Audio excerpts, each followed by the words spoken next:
Namaste, I am JVN, I am Dr. Anupama Goyal.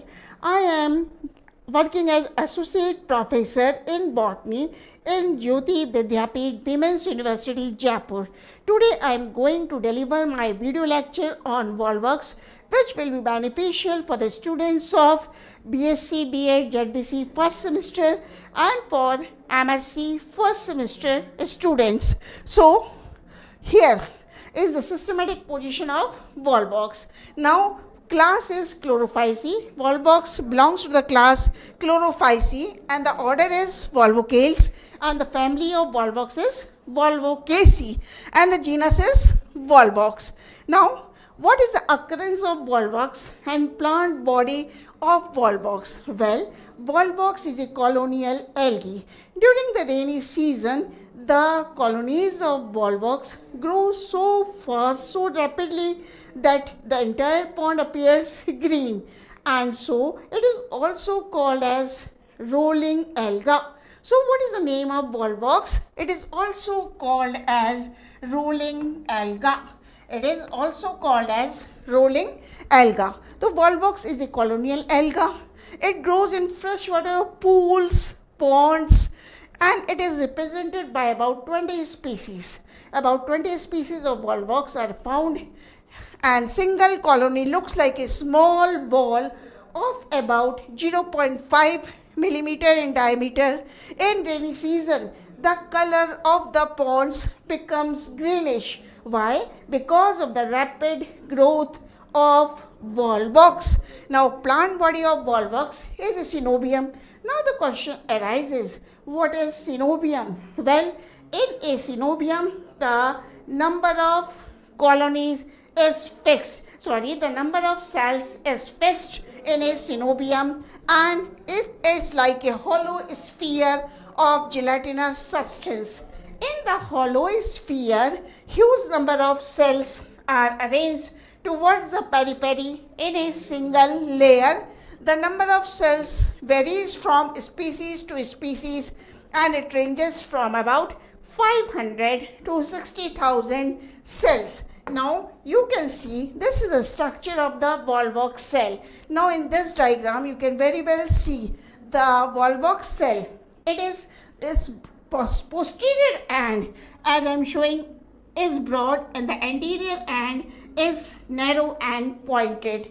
And there are two flagella which you can see in the diagram very well, and it has a cup-shaped chloroplast. Here is the chloroplast. It is a cup-shaped chloroplast and the nucleus is also found, and there are two contractile vacuoles. The two contractile vacuoles, these help in performing the function of osmoregulation.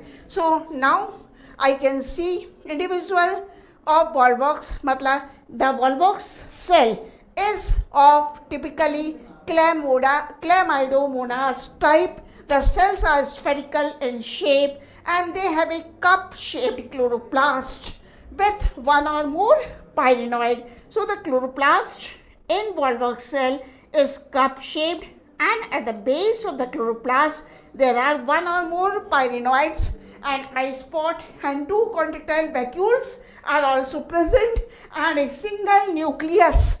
Each cell has two equal flagella which are placed anteriorly. Thus, the synobium is the aggregation of a number of chlamydomonas-like cells, but individual cell performs its own metabolic functions, that is photosynthesis, respiration, nutrition, excretion, and the adjacent cells, they remain connected by cytoplasmic strands formed during the cell division.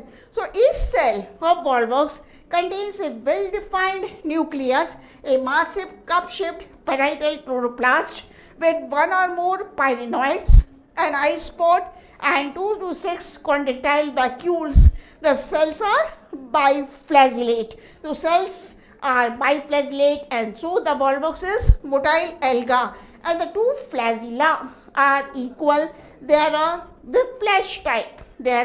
Whiplash type means there are no hair or the mastigonemes are absent on the flagella, and the eye spot has a colorless biconvex photosensitive lens and curved pigmented plate.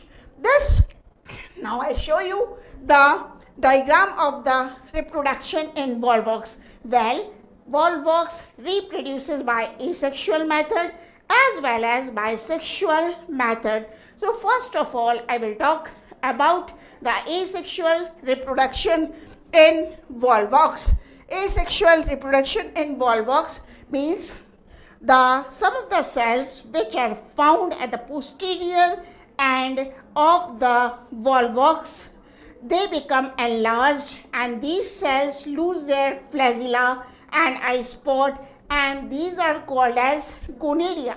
So with the help of gonadia, the asexual reproduction occurs in volvox. So the first division of gonadium is longitudinal to the plane of synovium, and it results in the formation of two cells. The second division is also longitudinal and at right angles to the first, as a result of which four cells are formed. By third longitudinal division, all the four cells divide to make 8 cells, of which the 4 cells are arranged in the center and 4 cells are peripheral in position. These 8 cells are arranged in curved plate-like structures, and this 8 cell structure is called as placia stage. And now I talk about this to show you this diagram. It is about the asexual reproduction in volvox. See, in this diagram, gonadium is here. In A diagram, gonadium is found, and this gonadium, as you see in the A diagram, divides longitudinally to form 2 cells, and now in the B diagram you can see the 4 cells, and now these 4 cells again divide to form 8 cells, as you see in the C diagram, and these 8 cells are arranged in a curved plate-like structure called as placia stage. And now these 8 cells again divide longitudinally to form 16 cells. Here in the E diagram you can see the 16 cells, and these 16 cells are arranged in the form of a hollow sphere with an opening at the top, which is called as phallopore in the F diagram. So now the next slide of volvox is each of the 8 cells divide longitudinally to form 18 cells, to form 16 cells arranged in the form of a hollow sphere. The sphere is open on the exterior side as a small aperture called phallopore. At the end of the division stage, all the cells are naked and are in close contact with each other.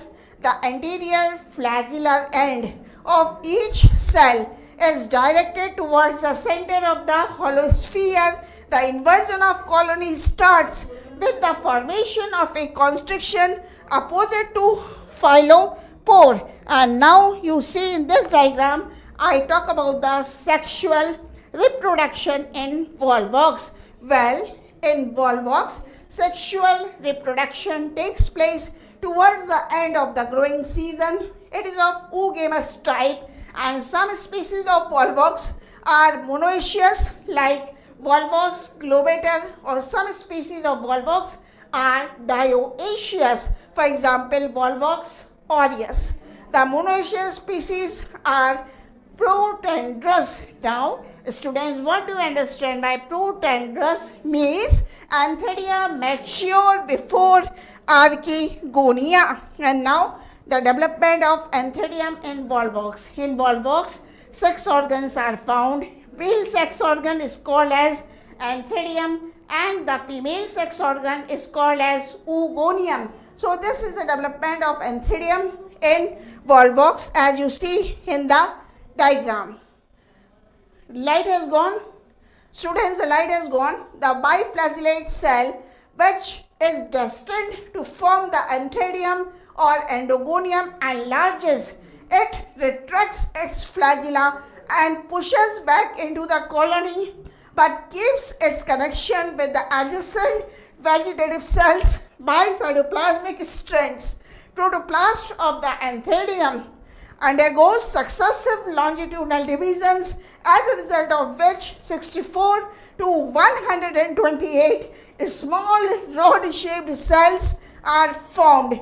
Each cell develops into naked, biflagellate and fusiform anthozoid. So here you can see the diagram. Here you can see the diagram which explains you the anthedium or the enterogonium is enlarging and it divides then longitudinally, and when it divides longitudinally it retracts its flagella, and now in this diagram protoplast of the anthedium gives rise to a number of cells to near about 64 to 128 cells.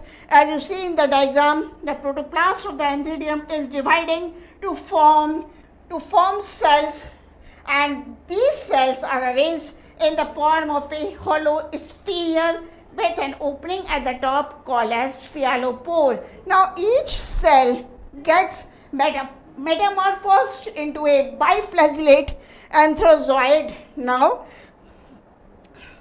development of oogonia in volvox. Oogonia develop from the gynogonidium cells, which are situated at the posterior end of the synovium. Cells of gynogonidium enlarge in size in comparison to other cells of the colony.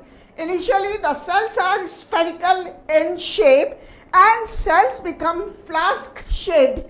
The entire protoplast of the oogonium forms a single uninucleate, non-flagellate spherical egg or oosphere. The egg consists of parietal chloroplast with many pyrenoids. It has large reserves of food, and the food is absorbed from the adjoining vegetative cells through protoplasmic connections. A small beak-like protrusion develops at the interior end of the egg for the entry of anthrozoid. Now you can see this is the diagram. This is the spherical oogonium. This is the spherical oogonium.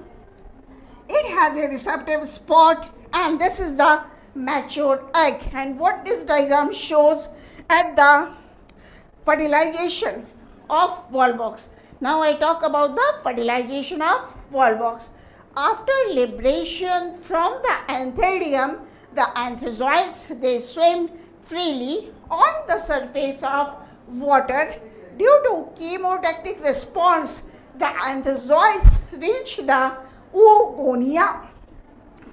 Some anthozoids and enter each oogonium. Only one anthozoid enters inside the oogonium through the receptive spot. After this, plasmogamy, that is fusion of male and female cytoplasm, and karyogamy, that is fusion of male and female nuclei, take place. This results in the formation of diploid zygote. Now the diploid zygote secretes a 3-layered thick wall around itself. The layers of the wall are exospore, mesospore, mesospore and endospore. The outer exospore is thick and it may be smooth, that is volvox aureus, or spiny in volvox clubiter. Thank you for hearing me patiently.